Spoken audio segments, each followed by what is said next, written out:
So the next one is facts versus opinion.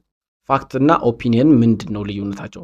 ፋክት ማለት it can be proven true or false እውነት ወይም ውሸት ብለን ፕሩቭ ማድረግ የምንችለው ወይም መረጃ ማቅረብ የምንችለው ነገር ነው with evidence with a proven evidence ማለት ነው። ለምሳሌ ፀሐይ ይሄን ያህል ልትሆን ትችላለች ብለን ስናወራ ይሄ ፋክት አይደለም። ምክንያቱም ፀሐይን ሄደን አለካ ነው ወይ ደግሞ ሙቀቱ ምን ያህል እንደሆነ ሄደን ተጠግተን አለካ ነው። so this is not fact, it's a opinion ማለት personal belief ወይም feeling የምንለው የአንድ ሰው እምነት ወይም ፊሊንግ ማለት ነው። ምናምነው ነገር እኛ በአእምሮአችን ስለኔ ያሰብነው ነገር ወይም የሚመስለን ነገር ወይም ደግሞ ስሜታችን ማለት ነው ኦፒኒየን ማለት። ሶ ለፋክት ምን ማድረግ እንችላለን? ኤቪደንስ ማቅረብ እንችላለን፣ መረጃ ማቅረብ እንችላለን። ለኦፒኒየን ግን ምንም አይነት መረጃ ማቅረብ አንችልም። ሶ ፋክት ለምሳሌ ዋተር ቦይልስ አት 100 ዲግሪ ሴልሺየስ 100 ዲግሪ ሴልሺየስ ላይ ውሃ ይፈላል። this is fact ምክንያቱም we got ኤቪደንስ አለን። ውሃ ጥደን ቴርሞሜትር ከተን ብናየው ልክ 100 ዲግሪ ሴልሺየስ ላይ ሲደርስ ምን ይሆናል? ውሃው ይፈላል ማለት። so this is fact, we have evidence። ለምሳሌ ኦፒኒየን ስንል ደግሞ ኦንላይን ለርኒንግ ኢዝ ቤተር ኦንላይን ለርኒንግ ኢዝ ቤተር ስንል ለምሳሌ እኔ ኦንላይን ለርኒንግ ኢዝ ቤተር አልኩም በል which is I don't think so ሊል ይችላል። የሆነ ሰው ደግሞ መጥቶ አይደለ I don't think so in person learning is better ሊለኝ ይችላል። በአካል መማር አሪፍ ነው ወይም ኦንላይን ነው መማር አሪፍ። that's my እኔ ከተመቸኝ ኦንላይን ለርኒንግ ኢዝ ቤተር ብዬ ማውራት እችላለሁ። ግን I don't have ኤቪደንስ የማቀርብበት ነገር አይደለም። ሶ ኦፒኒየን ማለት ፐርሰናል ብሊፍ ነው ወይም ፊሊንግ ነው። ፋክት ደግሞ ማለት ካን ቢ ፕሩቨን ትሩ ፎልስ ብለን ፕሩቭ ልናደርገው የምንችለው ነገር ነው ማለት ነው። ሶ ሌትስ ሲ አናዘር ኤግዛምፕል። ለምሳሌ ፋክት ላይ ምን ማየት እንችላለን?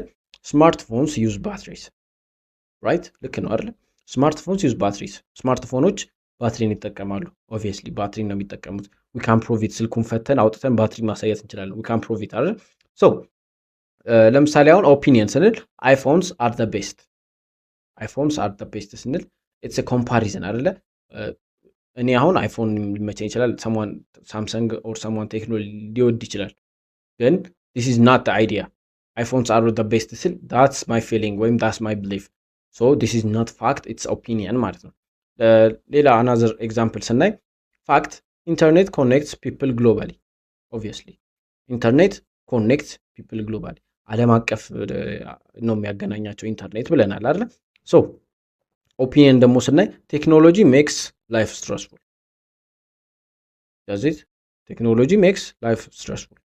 we don't know that. ለኔ ቴክኖሎጂ አቅልሎ ሊሆን ይችላል። ሌላ ሰው ደግሞ ቴክኖሎጂ ላይፉን ስትረስፉል አስጨናቂ አድርጎት ሊሆን ይችላል። so this is all about feeling ወይም belief ማለት ነው ኦፒኒየን ማለት። ግን ፋክት ማለት ግን it's a actual truth ነው። so this is all about facts and opinions. the next one is describing a gadget. ጋጀትን እንዴት ነው የምንገልጸው? gadget is description includes appearance, function and special features. ጋጀት ዲስክሪፕሽን ማለት አፒራንስን ወይ ገጽታን፣ ፋንክሽንን፣ አሰራርን እና ስፔሻል ፊቸሮች ወይም ልዩ የሆኑ እንትኖችን ፊቸሮችን የምንገልጽበት መንገድ ነው ማለት ነው። ለምሳሌ አሁን ስማርትፎን፣ ላፕቶፕ፣ ስማርት ዋች፣ ሄድፎንስ፣ ታብሌት እና ካሜራዎች ላይ ብዙ ጊዜ እንደዚህ አይነት መኪና ላይ እንጠቀማቸዋለን። ጋጀቶችን እንዴት ነው የምንገልጸው? ለምሳሌ አሁን ስማርትፎን ላይ it has a 6.5 inch screen ይሄን ያለው 7500 ሚሊአምፕ አወር ባትሪ ብለን የምንገልጻቸው ምንድናቸው? ጋጀቶች ናቸው። ላፕቶፕም ላይ እንደዛው ይሄን ያህል ራም፣ ይሄን ያህል ሳይዝ ስክሪን፣ ይሄን ያህል ዋይድ ኪቦርድ ብለን የምንገልጻቸው በሙሉ ምንድናቸው? ኤቭሪቲንግ ኢዝ ጋጀት ነው ማለት። ስልኩ ላይ ያሉት ወይም ላፕቶፑ ላይ ያሉት አፒራንስ ገጽታው፣ ለምሳሌ ስክሪን ስንል ገጽታው ነው። ፋንክሽን ላይ ደግሞ ራም ስንል ፋንክሽን ነው። ስማርትፎን ላይ ለምሳሌ ቺፕሴት ስንል ፈንክሽን። እነዚህን ሁሉ የምንገልጽበት መንገድ ዲስክራይብን ጋጀት ይባላል ማለት ነው። ሶ ዩኒት 10 ምን አየን? ግሬተስት ኢንቬንሽኖች ላይ ብዙ የሰዎችን ህይወት የቀየሩ ፈጠራዎችን አይተናል። ከዛ ስተዲ ስኪላችንን እንዴት ማሳደግ እንዴት ዴቨሎፕ ማድረግ እንችላለን። ኤንድ ስፔኩሌቲንግ አባውት ፊውቸር፣ ስለ ፊውቸር እንዴት ማውራት እንችላለን፣ እንዴት ፊውቸርን እንዴት ፖሲቢሊቲዎችን መግለጽ እንችላለን የሚለውን አይተናል። ከዛ ስለ ፊውቸር ካወራን አይቀር ፋክት እና ኦፒኒየኖች እንዴት ነው መግለጽ የምንችለው ብለናል። and then the last one is describing ጋጀቶችን እንዴት ነው የምንገልጸው? አሁን እንዳወራ ነው ጋጀቶችን የምንገልጽበት የተለያዩ መንገዶች አሉ። እነሱን አይተናል። ሶ ዲስ ኢዝ ኦል አባውት ግሬድ 11 ዩኒት 12 until next time goodbye